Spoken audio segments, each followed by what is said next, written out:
వికారాబాద్ జిల్లాలో రోడ్డు భద్రత మహోత్సవాలలో భాగంగా వికారాబాద్ ఆర్టీఓ కార్యాలయంలో ఏర్పాటు చేసిన ఉచిత కంటి వైద్య శిబిరాన్ని ఆర్టీఏ సభ్యులు జాఫర్ ప్రారంభించారు. ఈ వైద్య శిబిరంను వాహన చోదకులు, డ్రైవర్లు సద్వినియోగం చేసుకోవాలని అన్నారు. జాతీయ రోడ్డు భద్రతా మహోత్సవాలలో భాగంగా వికారాబాద్ రవాణా శాఖ అధికారి వెంకటరెడ్డి ఆధ్వర్యంలో డ్రైవర్లకు మహావీర్ హాస్పిటల్లో వైద్య బృందంచే ఉచిత కంటి వైద్య శిబిరాన్ని ఆర్టీఏ సభ్యులు జాఫర్ ప్రారంభించారు. రాష్ట్ర ప్రభుత్వం ఆదేశాల మేరకు రోడ్డు ప్రమాదాల నివారణకు వినూత్న కార్యక్రమాలు చేపట్టిన జిల్లా రవాణా శాఖ అధికారులను ఆయన అభినందించారు. రోడ్డు ప్రమాదాల వల్ల ప్రతి సంవత్సరం కొన్ని వేల కుటుంబాలు రోడ్డు పాలవుతున్నాయని, రోడ్డు ప్రమాదాల నివారణకు ప్రతి ఒక్కరూ ట్రాఫిక్ నిబంధనలు పాటిస్తూ వాహనాలు నడపాలని సూచించారు.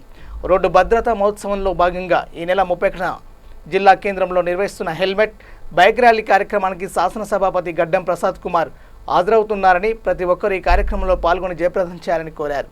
ఈ సందర్భంగా ఆర్టీఓ వెంకటరెడ్డి మాట్లాడుతూ జిల్లా స్థాయిలో రోడ్డు ప్రమాదాల నివారణకు అన్ని శాఖల అధికారులను సమన్వయం చేస్తూ ప్రమాదాల నివారణకు తాము శాయశక్తులా కృషి చేస్తామని తెలిపారు.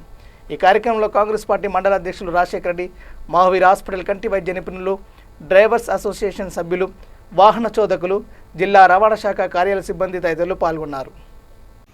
ఈరోజు తెలంగాణ రాష్ట్ర రవాణా శాఖ వికారాబాద్ జిల్లా ఆర్టీఏ వెంకటరెడ్డి సార్ గారి ఆధ్వర్యంలో డ్రైవర్లకి ఉచిత కంటి పరీక్ష నిర్వహణ కార్యక్రమం అనేది చేపట్టడం అనేది జరిగింది.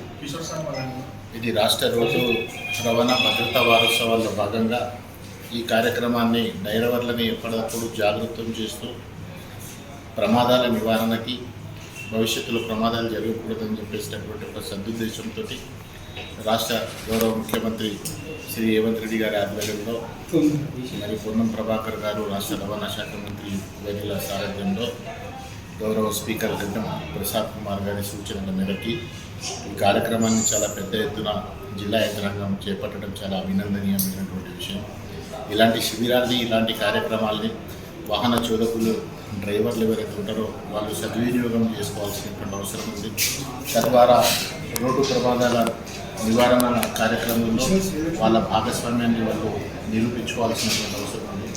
ఎందుకంటే 150,000 మంది ఒక దేశంలో ఈ రోడ్డు ప్రమాదాల వల్ల చనిపోతున్నారంటే కొన్ని కోట్ల మంది ప్రతి సంవత్సరం ఈ ప్రపంచంలో ఈ రోడ్డు ప్రమాదాలకు గురై తమ ప్రాణాన్ని సైతం కూడగొట్టుకొని కుటుంబాలని సాకవికాలం చేస్తున్నటువంటి దురదృష్టమైనటువంటి సంఘటనల్ని నివారించడానికి రాష్ట్ర ప్రభుత్వం, రాష్ట్ర రవాణా శాఖ, ముఖ్యంగా వికారాబాద్ జిల్లా రవాణా శాఖ ఎన్నో వినూత్నమైనటువంటి కార్యక్రమాలను చేపట్టడం అనేది జరిగింది. రోడ్డు వారోత్సవాల్లో భాగంగా ఉచిత కంటి శిబిరాలు కానీ, మరి ఈ నెల 31 రోజు జరిగేటటువంటి హెల్మెట్ ర్యాలీ, ఆ ర్యాలీ వికారాబాద్లో గౌరవ స్పీకర్ గారి ఆధ్వర్యంలో నిర్వహించడం అనేది జరుగుతుంది. కాబట్టి ఆ కార్యక్రమానికి అందరూ వచ్చి ఒక అవగాహన కార్యక్రమాన్ని జయప్రదం చేయాల్సినటువంటి అవసరం ఉంది. మరి ఈరోజు ముఖ్యంగా సర్వేంద్రియాల నయనం ప్రధానం అన్నారు. మన బాడీలో ఉన్నటువంటి అన్ని పార్ట్ల కంటే కళ్ళు అనేటివి చాలా ముఖ్యమైనవి. ఆ కళ్ళని మనం కాపాడుకోవాల్సినటువంటి అవసరం ఉంది. కాబట్టి ఈ కార్యక్రమాన్ని నిర్వహించినటువంటి ఆర్టీఏ వెంకటరెడ్డి సార్ గారికి, మరియు జిల్లా యంత్రాంగానికి, గౌరవ ఎంబీఐలకి, మరియు వచ్చినటువంటి వాహన చోదకులందరికీ కూడా నమస్కారాలు తెలియజేసుకుంటూ ఆర్టీఏ డిపార్ట్మెంట్ తరఫున ఈ కార్యక్రమాన్ని జయప్రదం చేయాలని చెప్పేసి కోరుకుంటున్నాను. Thank you.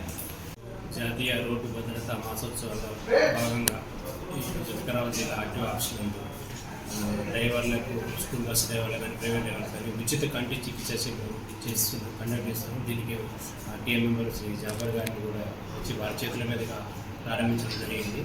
అదేవిధంగా ఈరోజు దీంతో పాటు మాకు ఆర్టీఓ మెంబర్ గారు సూచనలు కూడా ఇచ్చారు. భద్రత విషయమై ఈసారు శ్రీ జాఫర్ గారు చెప్పినట్టు మా ఒక డిస్టిక్ లెవెల్లో ప్రమాదాలు నివారించడానికి అన్ని డిపార్ట్మెంట్లతో మీటింగ్ కూడా జరిపి, పోలీసు కానీ సపోజ్ వేరే ఆర్ఎంబీ వాళ్ళతో పాటు మీటింగ్ జరిపి ఎక్కడెక్కడ ప్రమాదానికి కారణమైన సపోజ్ కొన్ని దిక్కుల రోడ్డు ప్రమాదాలకు రోడ్డుతో బాగా ఉంటుంది, కొన్ని దిక్కుల సిగ్నల్స్ ఉంటాయి, కొన్ని దిక్కులు అట్లాంటి సంబంధిత శాఖలకు అందరికీతో కలిపి మామూలుగా మేము కూడా డిస్ట్రిక్ట్ రోడ్ సేఫ్టీ కమిటీ ఉంటుంది. వాటితో పాటు ఈ గౌరవ జాఫర్ గారు చెప్పినట్టు మిగతా డిపార్ట్మెంట్ కూడా మనం కోఆర్డినేట్ చేసుకుంటూ ప్రమాదాలని ప్రతి సంవత్సరం తగ్గించుకుంటూ పోదానికి మేము కూడా శాశ్వత కృషి చేశారు తెలియజేస్తాం.